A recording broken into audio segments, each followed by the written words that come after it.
Hamas کے rocket حملوں نے اسرائیلی معیشت مفلوج کر دی۔ ہمارا کباڑہ نکل گیا، فلسطینیوں پر ظلم کے پہاڑ توڑنے والے درندے ظالم اسرائیل کی معیشت برباد، ریٹنگ منفی ہو گئی۔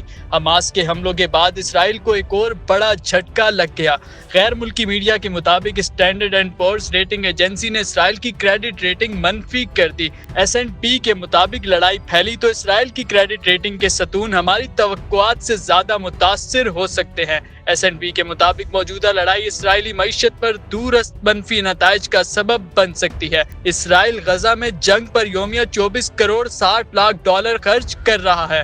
یہ بات اسرائیلی وزیر خزانہ نے اسرائیلی میڈیا سے بات چیت میں کہی۔ درندے فوج کے وزیر خزانہ نے کہا کہ غزہ میں کارروائی کے لیے اسرائیل کے ریزرو فوجیوں کی بڑے پیمانے پر نقل و حرکت پر اٹھنے والے اخراجات اور حماس کے راکٹ حملوں نے اسرائیلی معیشت کو جزوی طور پر مفلوج کر دیا ہے اور اس کو پہنچنے والے بلا واسطہ نقصان کا فوری طور پر اندازہ لگانا مشکل ہے، جبکہ موڈیز نے بھی اسرائیل کی ریٹنگ منفی کرنے کا کہہ دیا ہے۔